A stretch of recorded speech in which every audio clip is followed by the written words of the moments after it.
Question number 10. Question number 10. Controversy right at the beginning. It's going to get interesting. So can we please have the proposers from Yes or No to come up to this desk, please, and have a chat. Give them a round of applause. Come on, people.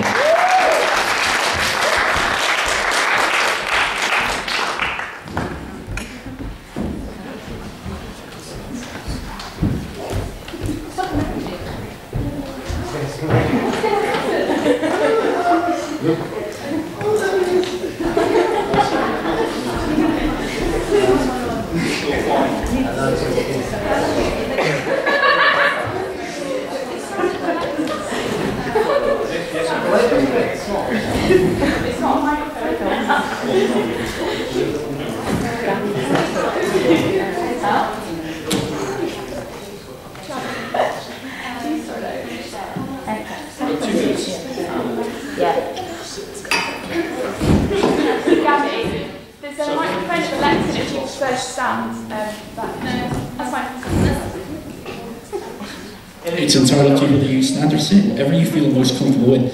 So as I said, each proposal will get 2 minutes, and then we will open it up to the floor. And if you want to introduce yourself, we'll get going. I'm Gabby Jones, and I'm the proposer of this question. Should candidates in user elections be banned from running in a group under a common name with collective publicity designs and sharing funding? Standing in user elections is something which people do for a variety of reasons. Frustration with poor university services, a desire to influence the action of our student association is taking on global issues, or simply because it's something that looks interesting and exciting to them. And these are just some of the potential reasons.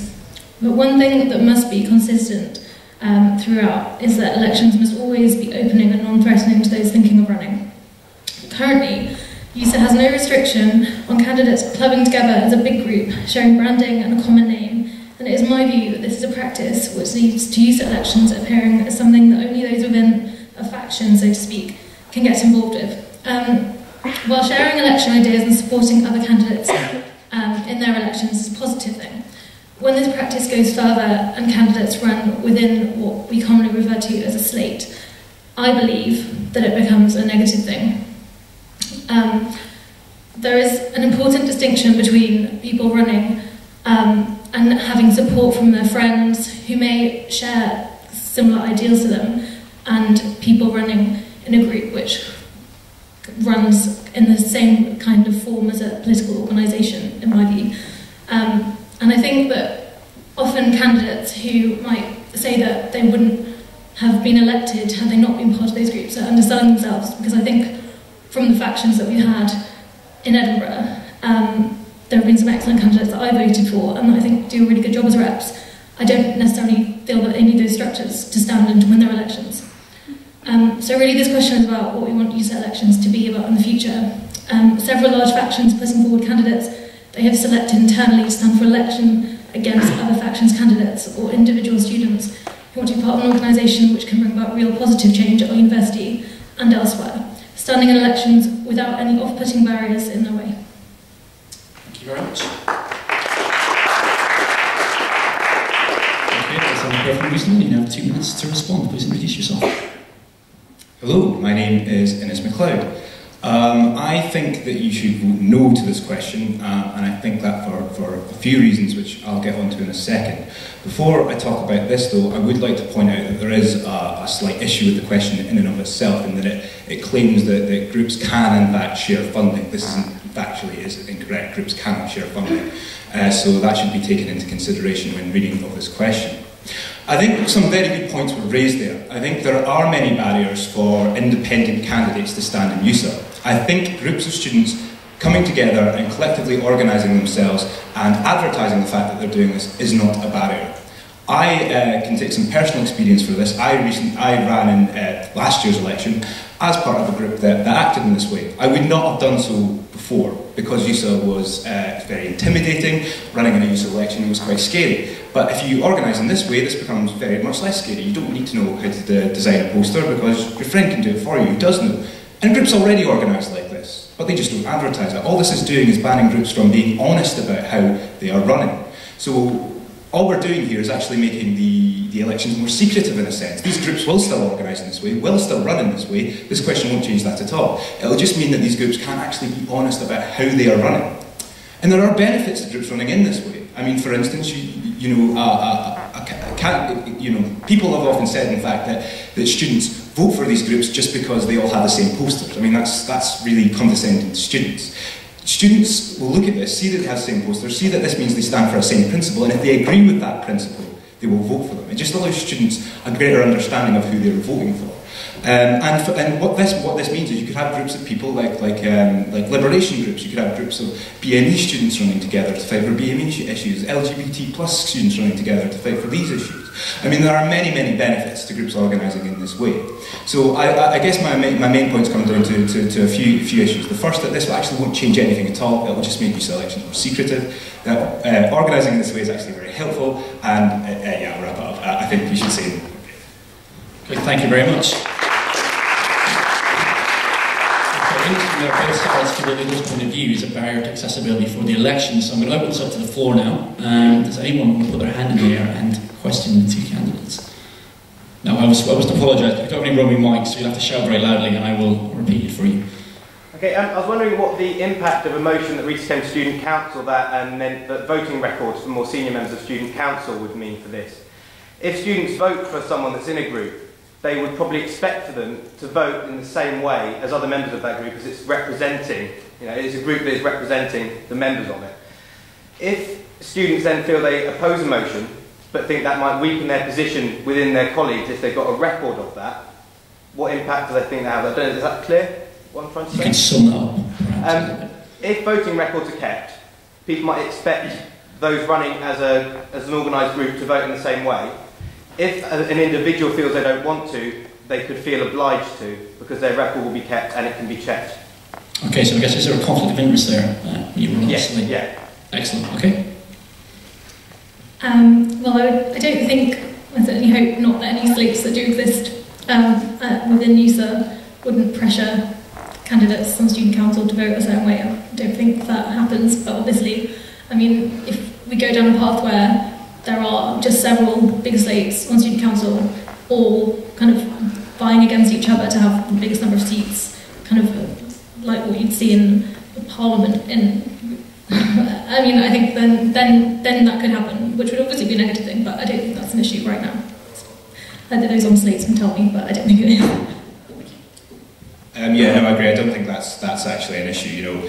I guess groups can organise in this way for certain reasons, and I guess you're referring to a group that might organise on the principle of believing in certain beliefs, and in a way, I guess you could expect them to vote for those beliefs, but why would they run with that group if they didn't believe in those things? I mean, I don't think there's actually really that much of a conflict of interest there at all.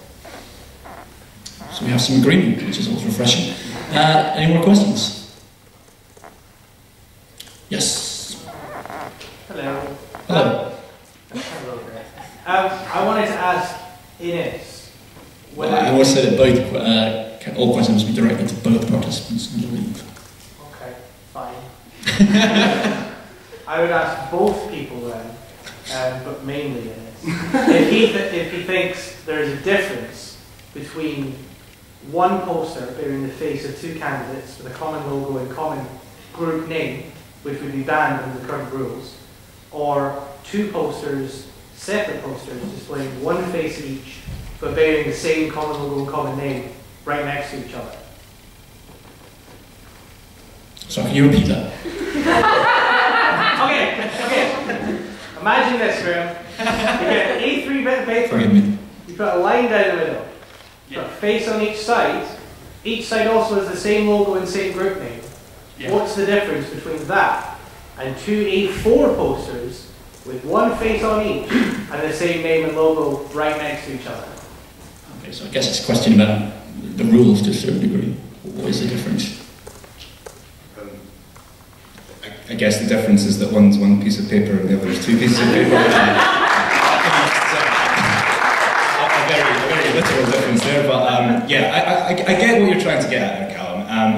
What I would say is that you shouldn't condescend to the students, to the voting students. I mean, they know what's being advertised to them. They're not, people aren't going to see two posters together and go, oh well, they have the same design and there's all these posters, I'm going to vote for them. You know, that's not how elections work. Students are smarter than that. Students know the issues. Students are going to look at these individual candidates, see what they stand for, and vote on that basis. Well, I don't think there is that much of a distinction if you look at the broader picture. I mean, whether this passes or not doesn't affect me in any way, because I'm not standing in any USA elections in the future. But being part of USA has been a big part of what has made my university experience really great. And I would have hated to think that I'd have been put off from standing when I was the first year because of the fact that I didn't fit into a particular group.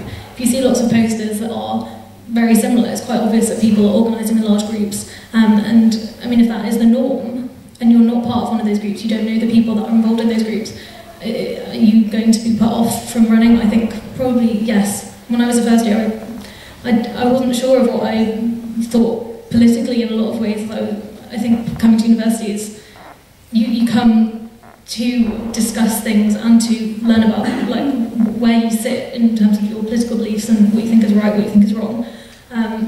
So I wouldn't have really felt I fit into any particular groups. I mean, in the future, how I see the future of USA is if we don't take action now to stop people from running in slates, candidates that are not currently in slates will be forced to because it will become the norm, and therefore students who, like me when I was in first year, don't really know which of these groups they would fit into, will not... So, I mean, that's quite a direct thing. They're saying that actually slates are a bad thing because it puts off people running and shows as many people to access elections as possible. Would you like to respond to that? Yeah, no, I agree that, you know, we definitely should keep getting more people running. What I disagree with is that this motion will help that in any way. This doesn't stop people from organising, and it doesn't stop people from organising who agree with each other. All this does is stop people from publicly advertising they're doing so. So all it does is keep students uninformed on this. I mean, people could still do this, but students just don't know about it. That, in my opinion, isn't very democratic. And I also say that the things that are stopping independent candidates running in USA elections has nothing to do with people organising in slates. It's to do with the pre-existing barriers. You know, the fact that USA isn't very engaging with students and doesn't do a very good job in trying to get students to run. And I found this before, and as I say, actually, the existence of groups organising this way helped me and made me change my mind and decide to want to run in USA. So I guess that's what I'd say. I think we'll take one more question on this. Quite strong opinions there. USA is not engaging, it doesn't encourage people to run. What do people think about that? I guess I'd ask the two people sitting there, they're not really candidates, participants. Two participants, that's good. How the results of the last election that we had in October match up with their opinions on how slates affect. So we had a very good example of the ordinary undergraduate reps, where there were two factions going for some places, and we saw an independent who I don't know if I can name, but I do know their name. Oh, right. we had one independent in particular who won by miles. So I just like a comment on whether that fits into your different opinions. I like it, an evidence-based question. Fantastic. Well, obviously that happened, but I think I would point out that Sophie is a fourth-year student that's been here for a long time, knows a lot of people involved in USA, so had a lot of support in her election. I don't think that's a great thing that she had lots of people supporting her, and I think she's a great candidate and she's been a great rep. But I think overwhelmingly we saw that the people that were elected to ordinary rep and first-year rep positions were in Defend Edinburgh or member of the Labour Party, which isn't a bad thing in itself. You know, they're all great reps. But when we have elections where it is literally almost entirely people from one or another group standing and winning seats, it's off-putting to anyone that doesn't fit into those groups. I just think it's think that people need to stand in slates to win elections. If we don't have any, then it's not a restriction on anybody. So, I mean, what you know, if nobody can stand in a slate, it doesn't put anybody off. So why have them? I mean, So that candidate only won because they were a fourth-year student and they were really popular. What do we think about that? Well, yeah, I mean, I guess you've made the point there that she had a lot of friends and people she knew who were willing to help her and organise her, and who were already involved in USA. And this is a very key point. I mean, what we had before, as the way I perceived it as a student uninvolved in USA 2 or 3 years ago, was that USA was just the same people. And was its own amorphous group. What I see now is that a lot more different faces are coming up in USA. I think the point has been made that to win in USA, you do have to have a certain amount of groups of friends who are willing to help you organise. This has been accepted by both camps. And banning this doesn't change that, and all it does, all the system we have now is allow these groups to be honest that they're all helping each other and saying we actually believe in these certain principles and we think you should vote for us on that. So it allows students a better knowledge of what the candidates stand for, and it allows students to understand how it works. And actually, independents might look at it and go, okay, so what I actually need to do is get a group of friends together and run, and that's a good way to do it, because people don't actually know that. I didn't know that 2-3 years ago. I didn't know how to run a USA campaign. Thank you very much, and the time has expired on that particular question. So if we give both participants a round of applause, please. Thank you very much.